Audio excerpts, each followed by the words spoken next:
With AMD's second generation Ryzen launch closing in, another CPU which is part of the upcoming family has leaked out. This time, we're looking at the Ryzen 7 2700X, which is an 8-core 16-thread CPU and was spotted by the guys over at Computerbase. Leaked within the FutureMarks 3D Mark database, the Ryzen 7 2700 shows up as an 8-core and 16-thread part. The processor comes with 16 megabytes of L3 cache and 4 megabytes of L2 cache, which rounds up to 20 megabytes in total. The TDP of the chip is maintained at 95 watts, and since this is a part featuring a higher XFR ranges, the processors look similar to the Ryzen 7 1700X, but the clocks are where the similarities diminish. In terms of clock speed, the Ryzen 7 2700X operates at a 300 MHz faster base clock compared to its predecessor at 3.7 GHz.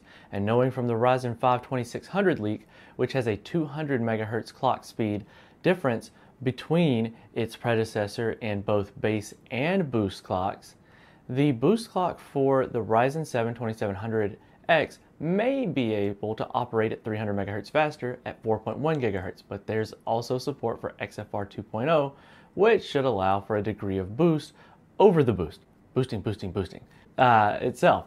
So looking at the CPU, we'll hit up to 4.2 GHz with XFR 2.0, and is a decent increase over the 3.9 GHz of the Ryzen 7 1700X. Looking good so far. Now, aside from the clocks and basic specifications, the Pinnacle Ridge 2nd generation Ryzen-based processors will come with a slightly enhanced Zen Plus architecture, which will feature the new 12nm plus process node, as well as technologies such as Precision Boost 2.0, XFR 2.0, higher memory and cache latency speeds, not to mention better memory controllers. Look forward to more details on these Ryzen 2 based and Zen Plus core architecture in the coming month. Now, the Ryzen 2 family will feature a full range of processors, which will include Ryzen 3, Ryzen 5, Ryzen 7 series, and also an upgraded X470 motherboard. At this point, we'd love to hear your thoughts on these new leaks and what we're seeing in potential-wise for these CPUs. Higher clock speeds, higher memory speeds, higher performance. Well, what do you think? It's been Keith with WCCF Tech TV, and we'll catch you all in the next video.